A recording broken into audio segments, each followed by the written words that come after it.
apalagi saya juga pertama kali masuk ke saham itu kan saya dari orang yang non keuangan.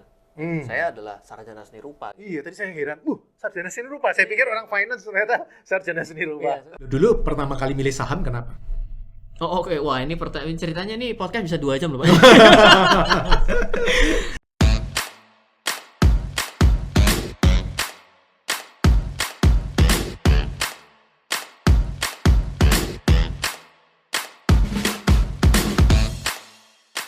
Halo teman-teman, apa kabar? Kita ketemu lagi di channel IPO. Hari ini kita kedatangan tamu yang luar biasa. Hari ini kita kedatangan tamu yang terkenal sebagai ahli keuangan, anak muda yang luar biasa. Tadi juga sempat ngobrol-ngobrol, ternyata pengalamannya luar biasa. Investasi juga luar biasa, investasinya juga banyak. Jadi hari ini kita senang sekali bisa kedatangan tamu. Beliau hari ini juga akan ngobrolin tentang saham, ya. Oke teman-teman, kita sambut Pak Ryan Filbert. Wah, sip. Halo Pak. Selamat datang, Pak. Iya, thank you Pak sudah diundang. Senang sekali hari ini kita bisa ketemu. Terakhir kalau nggak salah dapat ini ya, penghargaan buku terbaik ya. Oh iya betul, kita dapat dari Perpusnas ya. Iya, Pak? kita sama-sama ya. Terakhir ketemu di situ. Nah, teman-teman, hari ini kita lagi asik-asiknya nih. Tadi kita lagi ngobrolin mana yang lebih bagus nih investasinya. Apakah properti seperti yang biasa saya sukai atau seperti favoritnya Pak Ryan, saham. Siap. Menurut teman-teman bagus mana, saham atau properti? Nanti tulis di komen ya. Oke Pak, kalau menurut saya kenapa saham saya lebih suka properti? Iya. Itu karena properti bisa utang Pak. Oh, Kalau rakyat jelantah kaum umbi-umbian seperti saya yang nggak punya duit ini kan nggak punya duit nih. Nah kalau beli saham, waduh, harus butuh modal besar. Sementara kalau di properti kan modalnya bisa kredit. Nah kalau Iya. pendapat Pak Ryan gimana? Ya baik, thank you Pak atas pertanyaannya ya. Baik. Yang pertama dikoreksi lah, kalau saya itu nggak muda Pak, udah tua juga. Waduh. Kalau Ryan tua, saya tua banget nanti jadinya ya. Ya sama-sama belajar lah. Anyway, Iya. saya kan coba berikan perspektif saya. Jadi saya belajar mengenai keuangan itu start dari tahun 2004. Hari Oke. ini separuh usia saya itu mengenal aneka instrumen investasi. Top. Banyak hal yang juga orang salah persepsi adalah ketika saya mencoba sharing mengenai saham, orang jadi berpikir bahwa investasi saham adalah investasi yang paling bagus. Nah, dan orang juga punya pemahaman bahwa saham itu ya kondisinya kan beda ya. Kalau properti tadi Pak Pipo bilang kita bisa ngutang dengan properti atau kita bisa sebut dengan konsep yang namanya adalah leverage. Nah, kalau saya mau coba jawab secara langsung, saham dengan hutang sebenarnya bisa.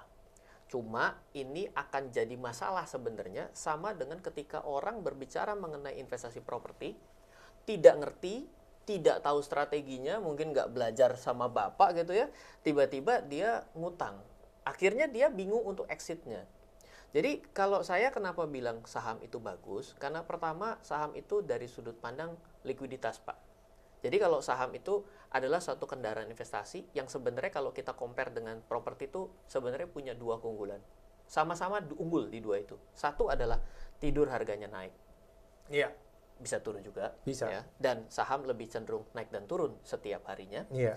Yang kedua itu adalah tidur uangnya datang. Selama perusahaannya untung dan membagikan dividen. Sebenarnya kendaraan itu di properti juga. Oke. Cuma masalah utamanya ketika kita berinvestasi properti itu menurut saya adalah dari sudut pandang kita harus memulainya dari certain amount Pak. Misalnya saya beli yang namanya properti bagus. Wah oke sekali. Waduh harganya 1 miliar. Saya sih punya nih 10%-nya. Ya udah deh kalau gitu saya beli pintu depannya dulu. Nggak mungkin gitu. Nah di saham kan sebenarnya kita memungkinkan untuk membeli start dari satu lot. Oke. Cuma ya poin dasar akhirnya kalau kita bicara bahwa iya tapi kan saham itu secara kepemilikan aset nih kalau yang namanya properti asetnya ada secara fisik. Betul itu memang menjadi kelemahan. Tapi kalau painful poinnya adalah tidak bisa dihutang, Iya. sebenarnya hari ini banyak loh Pak sebenarnya. Oh caranya gimana? Mungkin bisa dikasih gambaran. Saya orangnya selama ini taunya, oh kalau utang ya KPR. Ya ini jadi ngajarin orang setengah salah gitu. Tapi nggak apa-apa. Saya akan coba cerita dengan gini. Sebenarnya banyak orang yang saya tahu ya Pak, Iya. itu juga sebenarnya melakukan yang namanya ngutang dalam membeli saham. Misal dia sudah punya modal tertentu, habis itu dia melakukan transaksi margin. Oh, Dia margin. margin saham. Atau memang ternyata dia menggunakan kartu kredit dan lain sebagainya sehingga mendapatkan sejumlah uang untuk melakukan trading saham. Cuma tetap saja Ya. kembali dengan bottom yang awal, Pak. Iya. Kalau pemula investasi properti langsung utang, Ya. menurut saya nggak tahu ya, tapi perspektif Ya. Bapak saya minta juga dapat gambaran. Menurut saya itu high risk. Iya. Yang kedua, kalau orang transaksi saham, hari pertama belum bisa ngutang, high risk juga, Pak. Iya. Nah, kalau poinnya gitu kira-kira gimana? Nah, kalau saya pernah bahas itu, Ryan. Saya bilang, menurut Warren Buffett, Warren Buffett investor terbesar di dunia lah. Kita Betul. menghormati beliau, guru kita semua. Ya. Dia ngomong, jangan invest pakai utang. Dia ngomong seperti itu. Oke. Sebaiknya menghindari hutang saat berinvestasi. Nah, dia ngomong seperti itu. Kalau menurut saya, Robert Kiyosaki bilang, hanya orang-orang malas yang invest dengan uang sendiri. Nah, siapa yang benar? Kalau menurut saya, lah medan pertempurannya kan beda, Bos. Kalau Robert Kiyosaki ngomong dalam konteks beli properti yang ada income setiap bulan. Iya. Sehingga ketika kamu utang, nggak ada masalah selama match income dengan angsuran match nggak apa-apa. Demikian juga dari Mr. Warren Buffett. Dia ngomong kan jangan utang kalau invest. Ya benar dalam konteks beli saham. Kalau beli saham pakai utang, ya seperti tadi Ryan bilang, itu tingkat stresnya bisa tinggi sekali. Iya, karena harganya hektik gitu ya, Pak. Ya? Iya. Sebenarnya kalau saya bilang ada dua kesamaan, Pak, dari Warren Buffett dan juga dari Robert Kiyosaki. Gimana? Sama-sama pakai uang orang, Pak. Oh, Warren Buffett juga ya? Lo kok bisa? Lah kan Warren Buffett menghimpun dana dengan fund Asuransi. manager untuk investasi. Oh, iya, Jadi, iya, at the iya. end of the day sebenarnya kalau dari saya, kita harus tidak bisa dilakukan strategi ini yang paling bahaya, Pak. Karena banyak yang nonton YouTube dan lain sebagainya, dia mengambil sepotong pesan singkat Betul. untuk melakukan suatu aksi. Betul. Kenapa? Karena saya bilang seperti ini. Kalau kita bicara, saya juga bicara mengenai sudut pandang mengenai hati-hati dari properti ya. Pertama, saya kalau beli emas. Hari ini saya beli emas ke toko emas. Saya beli 1 kilo lah langsung. Saya begitu bayar 1 kilonya, saya balik badan, Pak. Terus saya balik, kayaknya saya nggak hoki nih beli emas. Saya jual lagi, bisa. Tetap rugi dari spreadnya. Iya. Properti ada case di sini yang menurut saya akan menjadi case yang besar ketika dia melakukan ini dalam keadaan seperti tadi. Saya baru akad notaris, saya balik badan, saya balik, sorry ya saya nggak jadi ya, tadi kayaknya saya nggak pilih. Udah akad, Pak, nggak bisa. Nah, case itu yang saya Bisa. coba, bisa, Pak ya? Bisa. Wah, ini berarti saya salah guru. Ya, beberapa alternatif. Satu, itu memang ketika kita beli properti, beli yang under value. Oke, Jadi kalau mau jual juga cepat. oke. Karena prinsipnya orang properti itu kan keuntungan dibuat bukan saat menjual.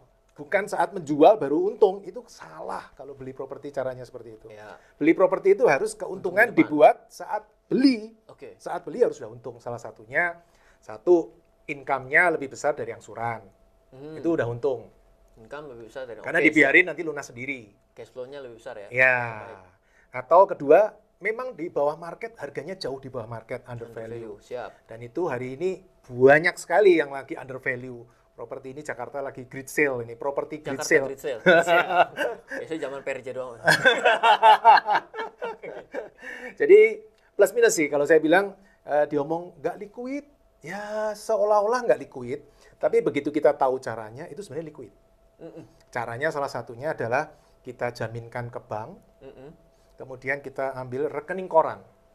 Sehingga anytime kita butuh duit, tinggal kita tarik butuhnya berapa, propertinya nggak dijual.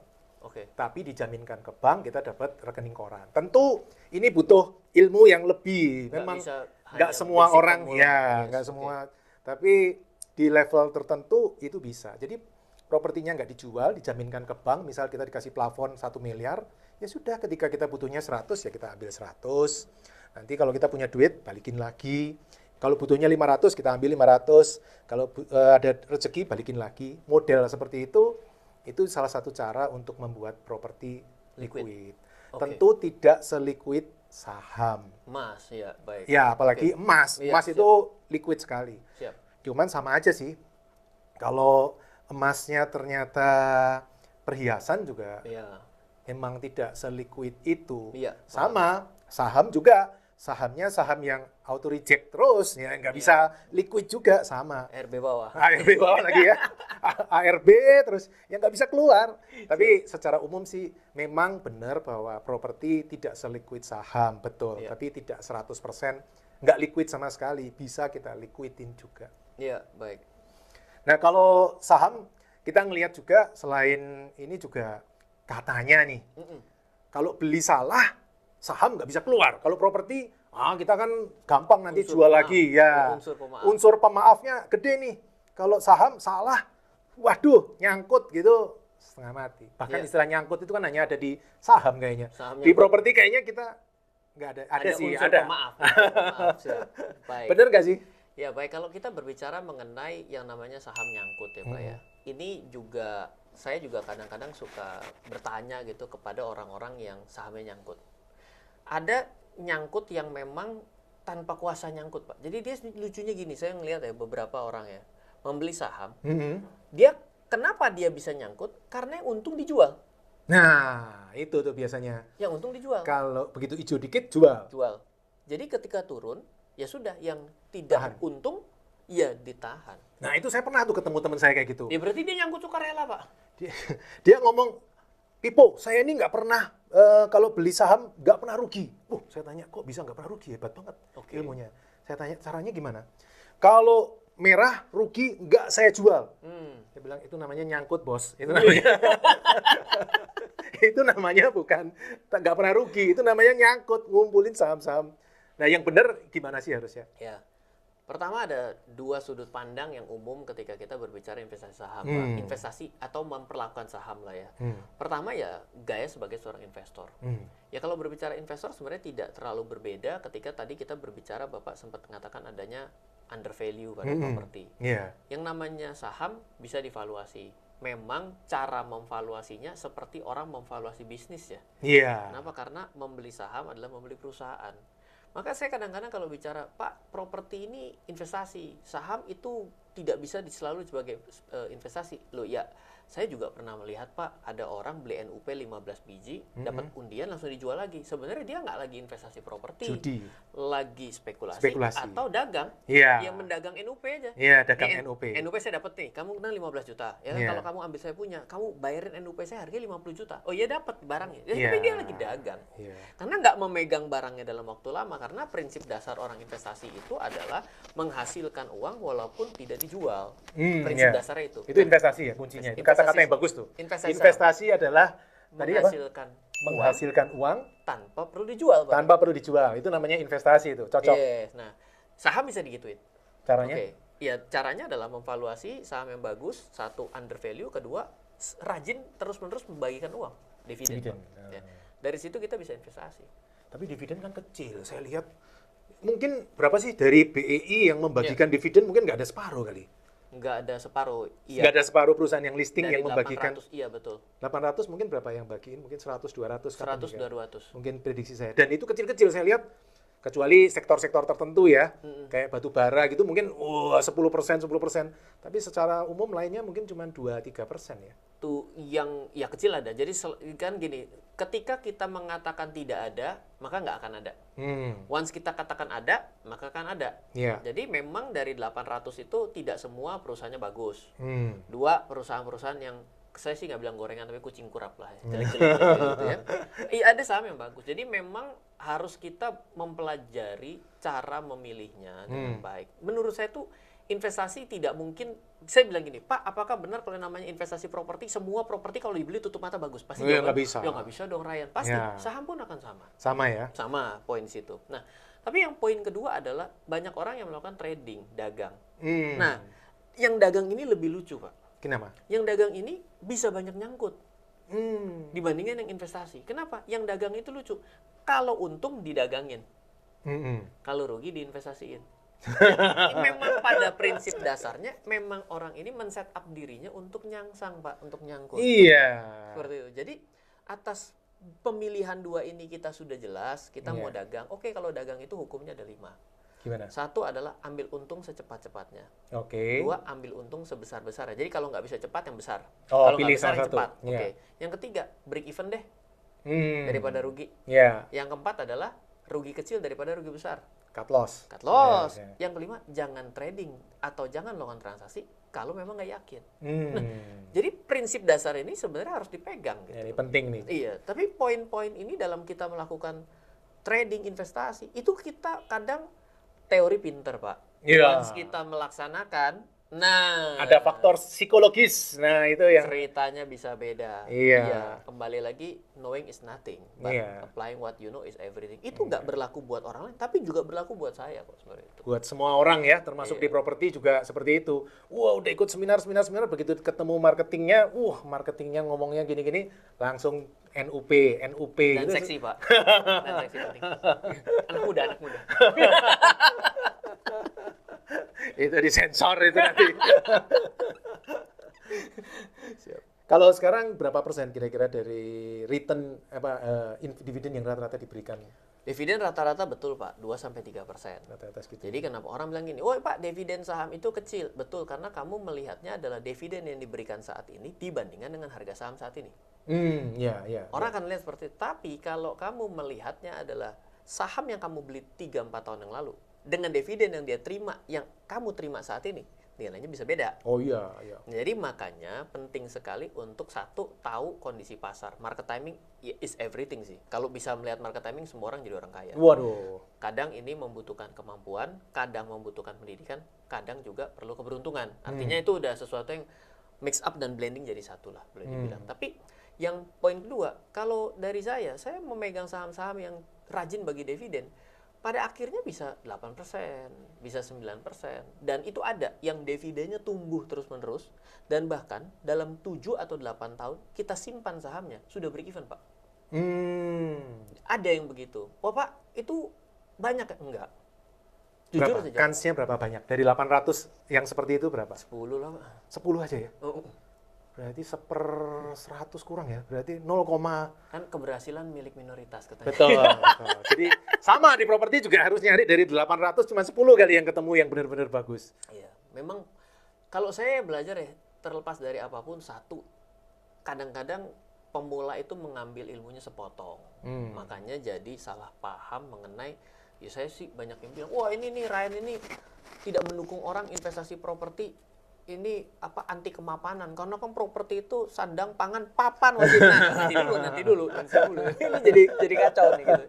Tapi poin kedua yang penting adalah sebenarnya kita harus kenal kesukaan kita, passion kita apa. Benar. Saya nggak bisa bilang ada orang yang kalau investasi saham yang bagus itu dia ada di daerah desa, dia adalah investasi saham.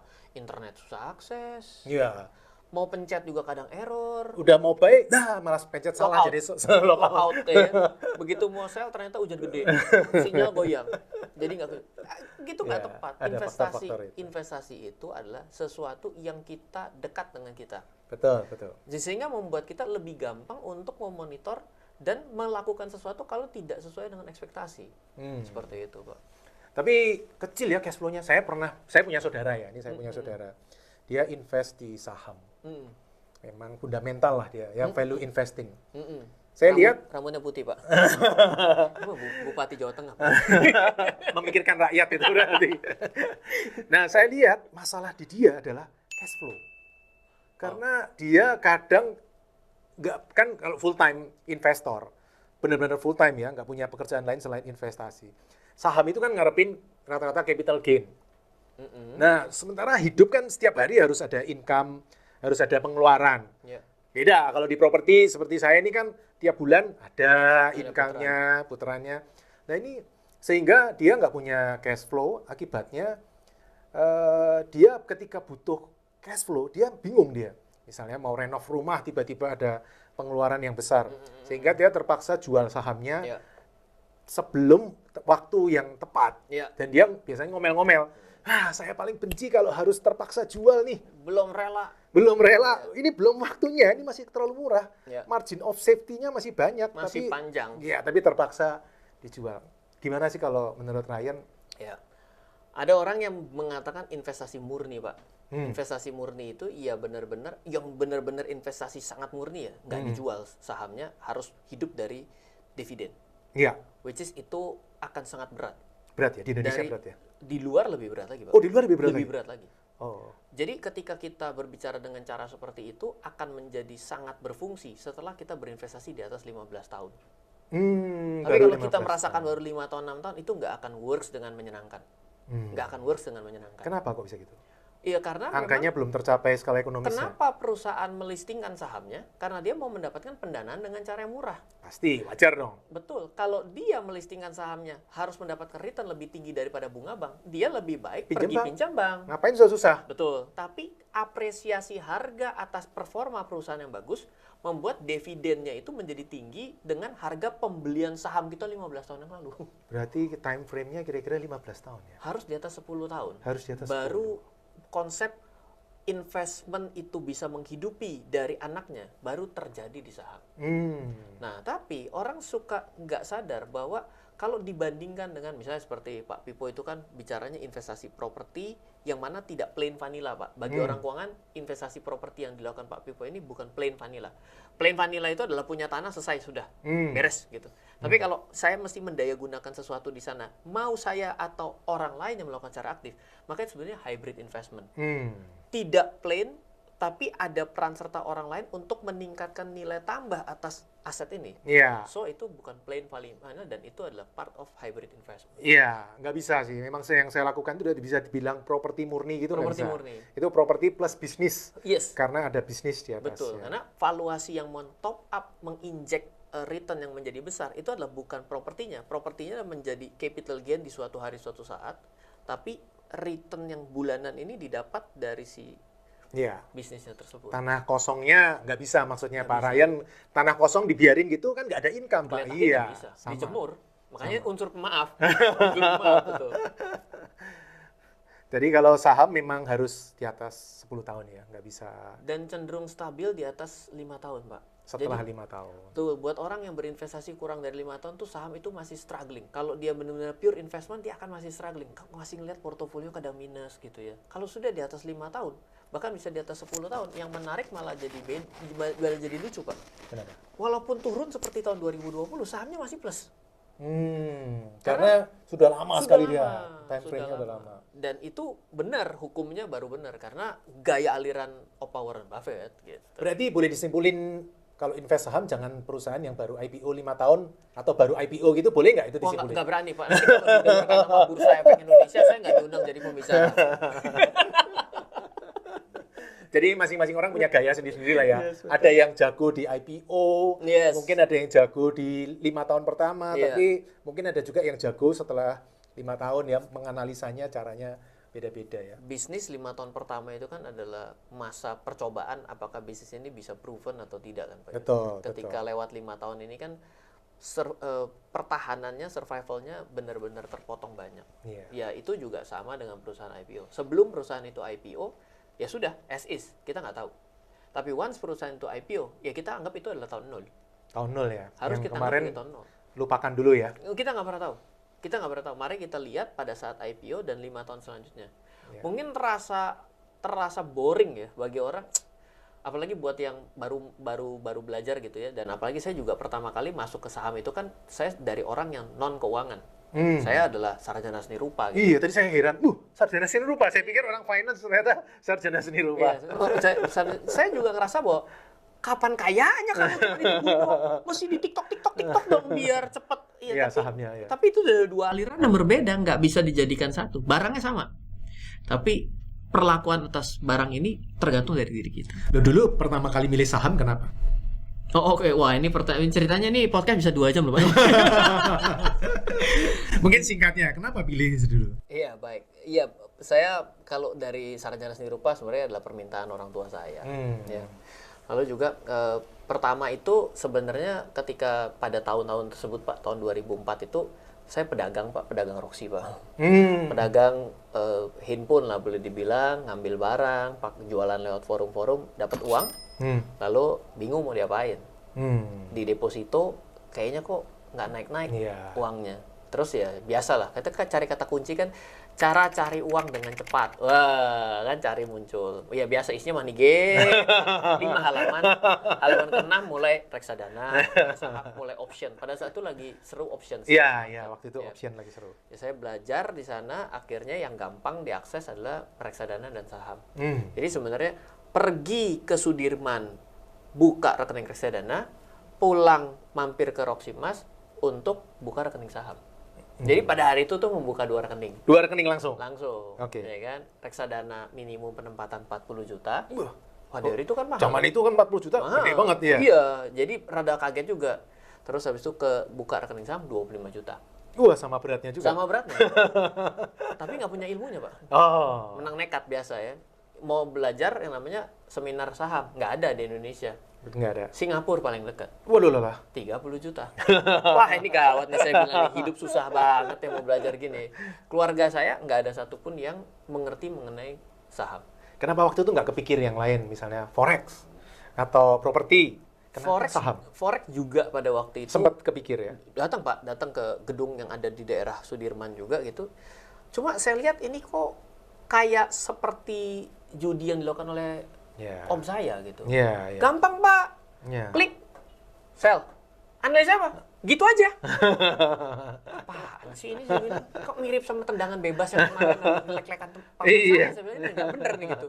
Karena edukasinya nggak nyampe. Oh. Tapi ketika kita berbicara reksadana, teman saya yang kerja gitu, oh reksadana itu dibelikan saham, dikelola, lihat perusahaannya, oh kayaknya oke juga nih. Gitu.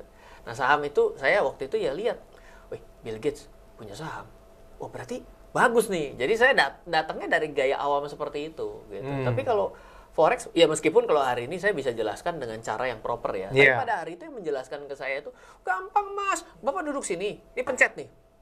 Jual. Udah untung. Oh gitu. Wah kok jadi ngerasa bahwa ini bukan sesuatu yang benar Iya, gitu. iya, gitu. iya. Jadi Terima akhirnya- nasib aja ya. Iya, nah habis itu belajar mengenai option US market. Nah, option US market tuh mulai tuh, oh iya ada namanya saham bisa diasuransikan.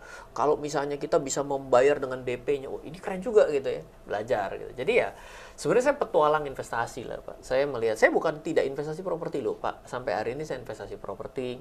Saya belajar properti sejak 2009. Lama juga ya, udah lama saya juga ya. exit di 2013 cukup banyak exit. Bukan artinya exit oleh, tapi saya merapikan portofolio saya lah. Karena pada waktu itu saya terlalu banyak menggunakan uang bank yang membuat saya agak sulit untuk bergerak pada saat itu. Dia mulai rapi-rapi portofolio. Oke teman-teman, tadi diskusi menarik sekali dengan ahli keuangan kita ini, Ryan Filbert. Luar biasa, anak muda. Saya pikir selama ini saya ngerti finance banyak. Ternyata setelah ngobrol, ternyata saya masih banyak yang belum ngerti ya. Nah itu tadi obrolan kita tentang properti dengan saham, mana yang lebih baik. Kembali ke teman-teman. Atau teman-teman tulis dah di komentar. Nanti kita ngobrol di komentar. Kira-kira ya, menurut teman-teman enak invest properti atau invest saham? Nanti kita ngobrol di komen. Oke, terima kasih ke teman-teman. Salam Passive Income Property. Terima kasih telah mengikuti video hingga selesai. Untuk yang belum subscribe, ayo subscribe channel Pipo Hargianto dan klik lonceng notifikasi untuk mengikuti video-video selanjutnya.